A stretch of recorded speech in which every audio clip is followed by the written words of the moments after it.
बिस्मिल्लाहिर्रहमानिर्रहीम। अस्सलाम वालेकुम। मियाँ नवाज़ शरीफ लंदन में, वज़ीर आज़म शहबाज शरीफ भी लंदन गए। एक दफ़ा ख़बर आई वो वापस आ रहे हैं, फिर बताया गया नहीं जनाब उनकी तबीयत कुछ थोड़ी सी ख़राब हो गई, हल्का सा बुखार कहा गया, और फिर जनाब एक दिन का क़याम उन्होंने फिर बढ़ा दिया। ये सब क्या होता रहा? अंदाज़ा लगाइए कि अब तो ये ख़बर छप गई है कि अंदर कहानी कुछ और थी, छप गई है। मैं आपको खुद से नहीं बता रहा, जो खबर छपी है पूरा मतन मैं आपके सामने रखूंगा। लंदन से जो खबर आई है वो क्या है, कि होता क्या रहा है असल में, और मीडिया में क्या खबरें चलती रहीं, क्या कुछ दिखाया जाता रहा, अंदर कहानी कुछ और थी। तो मियाँ नवाज़ शरीफ साहब लंदन में हों और वहाँ से कोई स्कैंडल ना सामने आए, ये हो ही नहीं सकता। और माजी में भी जब मियाँ साहब लंदन में रहे हैं तो उसके हवाले से भी एक बड़ी दिलचस्प खबर सामने आई है कि इस कौम के साथ क्या करते रहे हैं वो। जो लोग आज कहते हैं जी शहबाज शरीफ साहब तो जनाब पेट्रोल अपनी गाड़ी में खुद डलवाते हैं बतौर वज़ीर आज़म, और जनाब बड़ी किफ़ायत शायरी करते हैं, उनके लिए भी ये ख़बर सुनना ज़रूरी है ताकि उनको भी पता चले कि ये शरीफ ख़ानदान किस तरह से खर्चे करता है और कैसे ये 10 साल में तकरीबन 10 अरब रुपया अपने प्रोटोकॉल, अपनी सिक्योरिटी पर खर्च कर चुका 2008 से 2018 तक। ये जो डॉक्यूमेंट सामने, उसके बाद कुछ और डॉक्यूमेंट्स का हवाला देकर भी चीज़ें आपके सामने रखेंगे। पहली जो खबर आपके सामने मैं रखना चाह रहा हूँ वो है लंदन से गुलाम हुसैन अवान साहब ने ये खबर दी है और ये छप चुकी है अखबार में। आर्मी चीफ तकर्रुर, शहबाज बड़े भाई को कायल ना कर सके ज़राए। 5 मुशावरती सेशन हुए, 5 अंदाज़ा लगाइए, 5 मुशावरती सेशन यानी कई घंटे जारी रहे। ज़ाहिर है ख़ानदान है और ख़ानदानी तौर पर उन्हें फ़ैसला करना है, लेकिन लगता यह है कि माजी से सबक नहीं सीखा। और मैं देख रहा था कि कुछ ऐसी शख्सियात जो फ़ौज के ख़िलाफ़ बहुत ज़्यादा हमेशा से बात करती हैं, वो अब कह रही हैं कि जी मुझे रोना आ रहा है और कुछ नहीं बदला, और इस तरह की बातें वो कर रही हैं। और आप ये अंदाज़ा लगाइए कि मियाँ नवाज़ शरीफ साहब ने एक दफ़ा फिर लगता है कि वही सोच अपनाई है कि अपना बंदा कौन सा हो सकता है। ये इतनी दफ़ा ये हरकत कर चुके हैं लेकिन बाज नहीं आए, और एक दफ़ा फिर उन्होंने अपनी कोशिश की है कि अपना बंदा कौन सा मिल सकता है।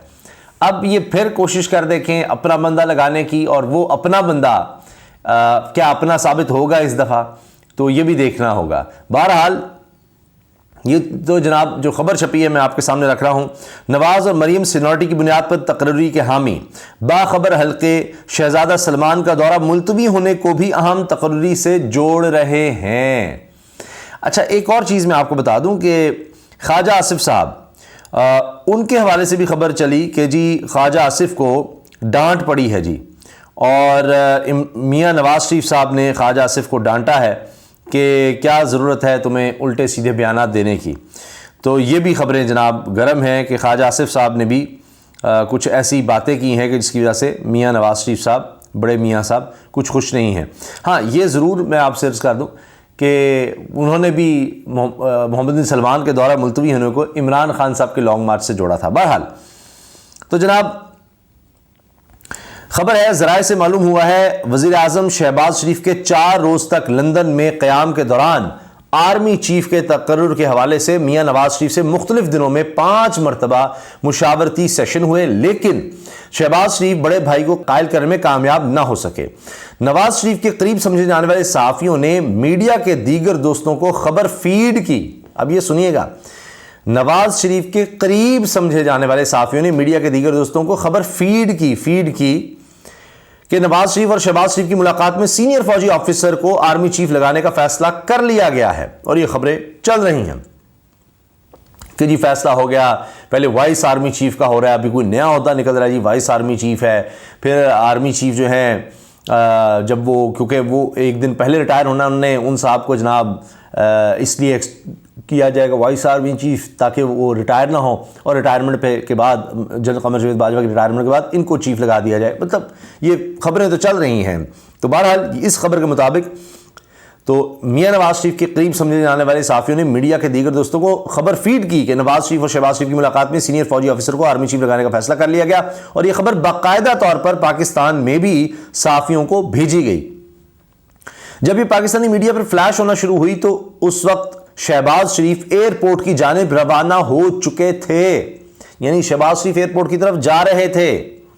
ज़राए के मुताबिक इस दौरान सऊदी अरब से अहम शख्सियत का शहबाज शरीफ को अर्जेंट पैगाम पहुंचाया गया, जिसके बाद वो पाकिस्तान रवानगी कैंसिल करके वापस घर पहुंच गए, जहां रात गए, फिर नवाज शरीफ से मुलाकात हुई। अब आप अंदाजा लगाइए कि जब ये खबर चली तो उसके बाद फिर कहा जा रहा है कि फिर फौरी तौर पर सऊदी अरब से अहम शख्सियत ने शहबाज शरीफ को अर्जेंट पैगाम पहुंचाया कि वो रास्ते में थे, इसलिए कहा गया जी थोड़ी तबीयत खराब हुई है।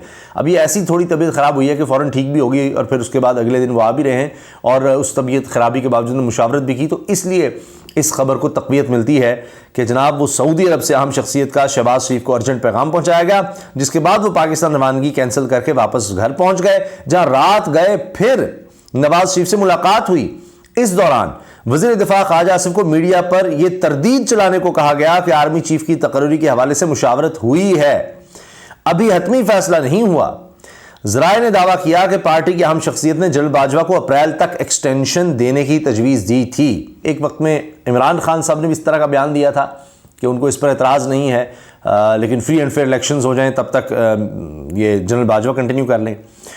तो तजवीज़ ये थी कि जी अप्रैल तक इनको एक्सटेंशन दी जाए जनरल बाजवा को, और साथ ही नए आर्मी चीफ का नाम अनाउंस करने का मशवरा दिया था, जिस पर 2-3 रोज तक मुशावरत होती रही और इस फार्मूले पर बरादर इस्लामी मुल्क की भी हिमायत हासिल थी, यानी सऊदी अरब के शायद इसमें कहा जा रहा है कि उनकी भी हिमायत हासिल थी इस फार्मूले को। ताहम नवाज शरीफ और मरीम नवाज अपने मौक़िफ़ पर डटे हुए हैं और वो सीनियरिटी की बुनियाद पर तकर्री के हामी हैं। ज़राए के मुताबिक शहज़ादा मोहम्मद बिन सलमान की जानिब से अचानक पाकिस्तान का दौरा मुलतवी करना इतना सादा नहीं।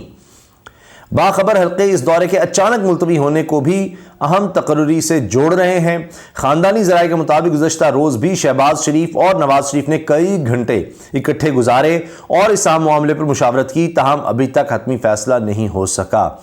तो जनाब ये जो कौम का वक्त और पैसा ज़ाया किया गया है, तो ये तो फिर जनाब अभी तक फ़ैसले नहीं हो सके। ख़ानदान ने फ़ैसले करने हैं। इमरान खान लाख कहते हैं जी मेरिट पर कर दें, ऐसे कर दें। उन्होंने जिस तरह से ख़ानदान का कारोबार चलाया है, जिस तरह से मुल्क को चलाया है, जिस तरह से पैसा बनाया है, वो जिस बुनियाद पर उन्होंने किया है, उन्होंने उसी बुनियाद पर फ़ैसले आज भी लेने हैं, चाहे उससे मुल्क को, पार्टी को, सियासत को जो मर्ज़ी होता रहे। उन्होंने तो वही करना है जो वो हमेशा करते आए हैं।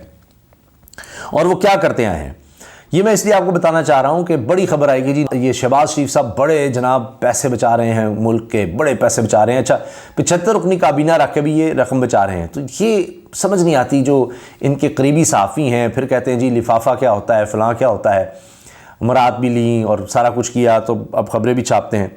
तो जनाब ये किस्मत खान साहब हैं, बड़े ज़बरदस्त रिसर्चर हैं। इन्होंने ये पूरी डिटेल छापी है, दस्तावेज़ात के साथ, उनकी कॉपियाँ भी साथ लगाई हैं। नवाज शरीफ ने पाकिस्तान को लंदन के होटल से चलाने पर $3,28,000 खर्च किए। $3,28,000 खर्च कर दिए ये मियाँ नवाज शरीफ साहब। ये जब 2016 में बतौर वज़ीर-ए-आज़म इलाज की गर्ज से लंदन गए थे, फिर कुछ अर्सा वहाँ पर रहे और स्पेशल जहाज़ लेकर गए थे, स्पेशल जहाज़ के ज़रिए वापस आए थे, वो अलग है, वो छोड़ दीजिए। सिर्फ वहाँ पर इन्होंने किया क्या कि कैंप ऑफिस सजा लिया और अपनी किचन कैबिनेट कहे, अपने लोग वहाँ पर बुलाए और कीमती ज़र मुबादला से $3,28,000 खर्च किए। पाकिस्तानी करेंसी में डॉलर के मौजूदा रेट के हिसाब से ये रकम 7.25 करोड़ रुपए के लगभग बनती है, 7.25 करोड़ रुपए के लगभग। और सिर्फ आप ये देखिए खाने पर कितना खर्च हुआ, 62.5 लाख रुपए तो सिर्फ खाने पर ही खर्च कर दिए। अच्छा इनका वहाँ पर घर भी था, तब भी था जिस घर में आज रह रहे हैं, और इनका ऑफिस भी था जिसमें आज भी इस्तेमाल करते हैं, लेकिन मजाल है कि वो ऑफिस इस्तेमाल किया जाए, घर इस्तेमाल किया जाए, ना अरबों डॉलर का वो था, आज तक उसका हिसाब नहीं दे सके। लेकिन ये चूँकि सरकारी ख़जाने से खर्च करने का मज़ा ही कुछ और है, तो इसलिए जनाब उन्होंने मुनासिब समझा कि 7.25 करोड़ रुपए हम इसी तरह से सिर्फ ये यहाँ पर एक कैंप ऑफिस बनाकर, यानी पाकिस्तान में तो 5 कैंप ऑफिस थे ही, वहाँ भी कैंप ऑफिस बना डाला और उस पर भी 7.5 करोड़ रुपया खर्च कर दिया। इसकी पूरी तफसील डॉक्यूमेंट्स के साथ मौजूद है। और यही नहीं, एक और चीज़ जनाब इसमें शामिल कर लीजिए कि नवाज शरीफ साहब ने PIA को हुक्म दिया था ख़ास फ़्लाइट का एहतमाम किया जाए और इससे PIA को, कौमी ख़जाने को 320 करोड़ रुपए का नुकसान हुआ, 3 अरब 20 करोड़ रुपए का। और वो जो फ़्लाइट चलाना है वो भी खसारे में था, बताया भी गया था खसारे में होगा, लेकिन जनाब फिर भी नवाज शरीफ का हुक्म था और फिर ये हुआ कि इस पर इंक्वायरी भी की गई, लेकिन कहा गया कि उन्होंने कौन सा ज़ाती फ़ायदा उठाया है, कौम का पैसा था, उनके हुक्म पर खर्च हो गया, बस ठीक है। तो जनाब ये सारा कुछ होता रहा है इस मुल्क के साथ अब भी इसी तरह से मीटिंग्स हो रही हैं, अब भी इसी तरह से तैनाती की कोशिशें हो रही हैं। कुछ नहीं बदला, कुछ नहीं सीखा। और आप देखिए कि ये अपनी सियासत को नहीं बदल सकते। वही ख़ानदान, वही पैसा, वही घर, वही सब कुछ, उसी तरह से केसेस ख़त्म करवाना और बंद कमरों में उसी तरह महल्लाती साजिशें बाहर बैठकर करना, यही सब कुछ हो रहा है। क्या इस दफ़ा भी ये मुल्क इसी तरह से आगे चलाए जाने का मुतहम्मिल हो सकता है, या इस दफ़ा वाकई इमरान खान साहब जिस तरह कह रहे हैं जी हकीकी आज़ादी के लिए हम जद्दोजहद कर रहे हैं, तो वो अब कामयाब होने वाली है। इजाज़त दीजिए, अल्लाह हाफ़िज़।